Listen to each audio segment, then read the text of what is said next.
Hey guys, देखिए एक पुरानी कंपनी, एक छोटी कंपनी, एक पुरानी कंपनी जो कि पहले लोगों का फेवरेट हुआ करता था। सर क्या बोल रही है कंपनी, 6 महीने के अंदर वो काम करके दिखा दूंगा जो पिछले 6 साल में नहीं किया।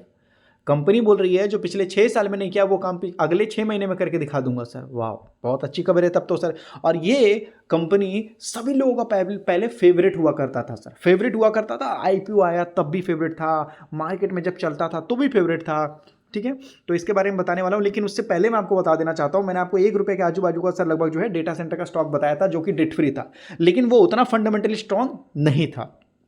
फिर मैंने आपको बोला कि मैं दूसरे स्टॉक्स के ऊपर भी रिसर्च कर रहा हूं, जो डेटा सेंटर वो भी छोटा ही है, जो मैंने आपको बताया उसी तरीके से वो भी छोटा ही है, लेकिन थोड़ा रिसर्च कंप्लीट होने तक थोड़ा टाइम दीजिए। रिसर्च ऑलमोस्ट कंप्लीट हो ही चुका है, 1-2 दिन में वीडियो डाल दूंगा, तो चैनल को सब्सक्राइब कर लीजिए सर, कहीं ऐसा ना हो कि वो वीडियो मिस हो जाए।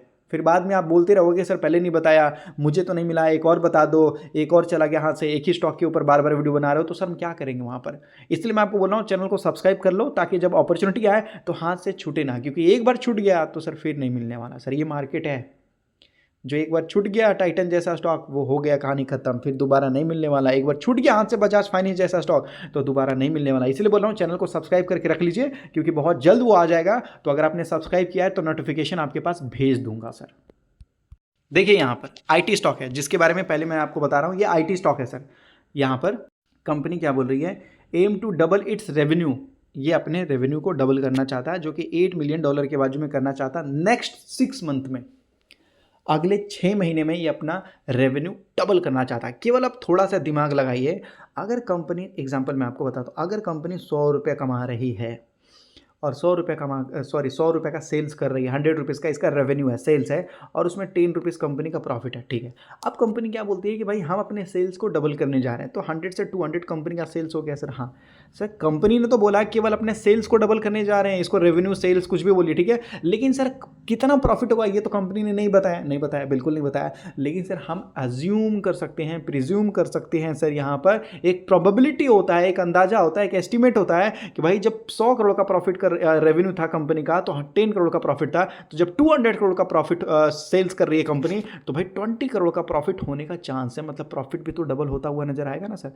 हाँ है ना, हाँ। और बीच में अगर ओपीएम आ गया, ओपीएम ऑपरेटिंग प्रॉफिट मार्जिन अगर बीच में आ गया, अगर वो ज़्यादा इंप्रूव हो गया, तो सर ये 20 से 30 करोड़ का भी तो प्रॉफिट हो सकता है ना। हाँ, तो ये देखना जरूरी होता है। तो ये कौन सी कंपनी जानना चाहते हो सर, इस कंपनी का नाम है हैप्पीएस्ट माइंड। पहले लोगों का ये फेवरेट हुआ करता था सर, फेवरेट हुआ करता था सर। ये वही हैप्पीएस्ट माइंड है सर, जो कि लगभग लोग इससे परेशान हैं पिछले कई साल से, क्योंकि ये हाई इसने बनाया था 1500 रुपये का, और 1500 रुपये का हाई बनाने के बाद सर आज ये 66% टूटा हुआ है।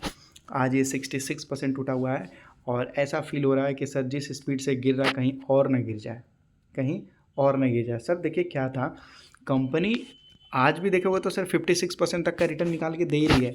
हुआ क्या कि सर जब कंपनी का आईपीओ आया, जब कंपनी का आईपीओ आया तो सर लोगों ने बहुत ज़्यादा इंटरेस्ट दिखाया। अब आईपीओ आने के बाद भी लोगों ने बहुत ज़्यादा इंटरेस्ट दिखाया। देख लीजिए सर 360% तक का तो रिटर्न दिया कंपनी ने आईपीओ आने के बाद।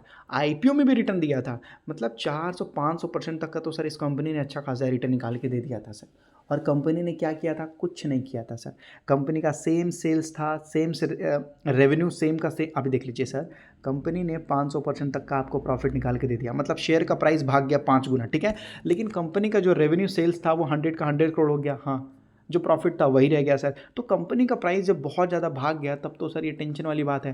पहले मार्केट भी अच्छा खासा भाग रहा था, और इसी चक्कर में सर लोगों ने मोटा पैसा भी लगा दिया सर। इसके साथ साथ एक और था सर, हैप्पीएस्ट माइंड के साथ साथ सर।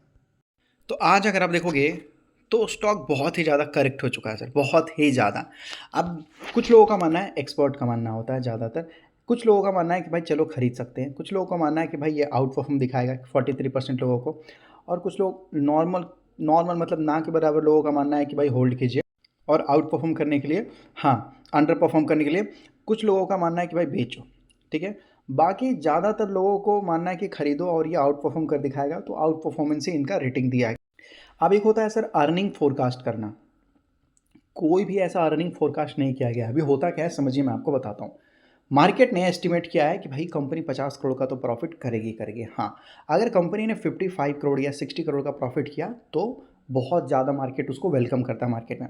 अगर 45 करोड़ या मान लेते हैं कि 40 करोड़ का प्रॉफिट आता है तो मार्केट उसको अच्छा नहीं मानता है। क्यों? क्योंकि मार्केट का एस्टिमेट कितना था, फोरकास्ट कितना किया था मार्केट ने, 50 करोड़।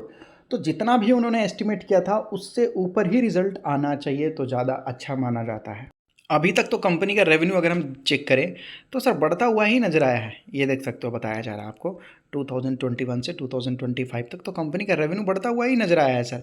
बाकी नेट प्रॉफिट की बात करते हैं तो नेट प्रॉफिट बढ़ता हुआ नज़र आया था, लेकिन सर यहाँ पर 2025 में सर कंपनी का नेट प्रॉफिट घट गया। 250 करोड़ से कंपनी लगभग जो है 168 मतलब 70 करोड़ के बाजू में। हालांकि कंपनी को 300 करोड़ का ये टारगेट रखना चाहिए था, लेकिन कंपनी ने अच्छा खासा नेट प्रॉफिट इंप्रूव नहीं किया। ईपीएस अर्निंग पर शेयर की बात करते हैं तो ये अर्निंग पर शेयर भी सर कंपनी का घट गया, कहाँ 16-17 से लगभग जो है 11 के बाजू में आ चुका था सर। तो ये एक प्रॉब्लम वाली बात थी यहाँ पर।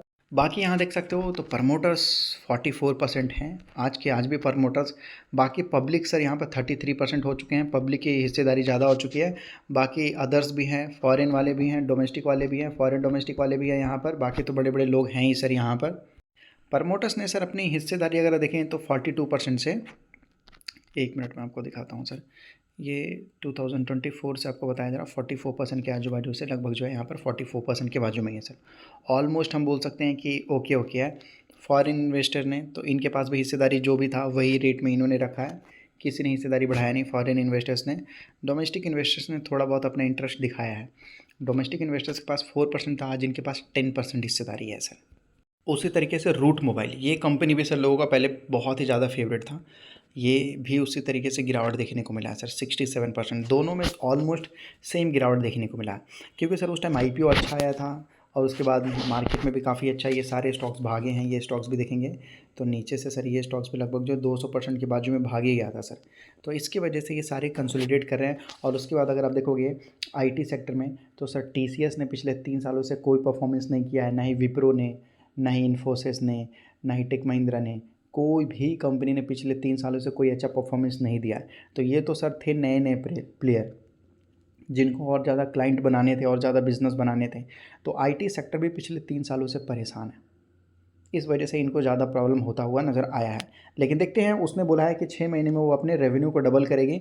फिर भी मैं आपको बोलूँगा खरीदने वाली बात नहीं रहेगी सर, केवल फोकस रखना है जब तक सर पूरा आईटी सेक्टर, आईटी इंडेक्स पूरी तरीके से रिकवर ना होता हुआ नज़र आ जाए।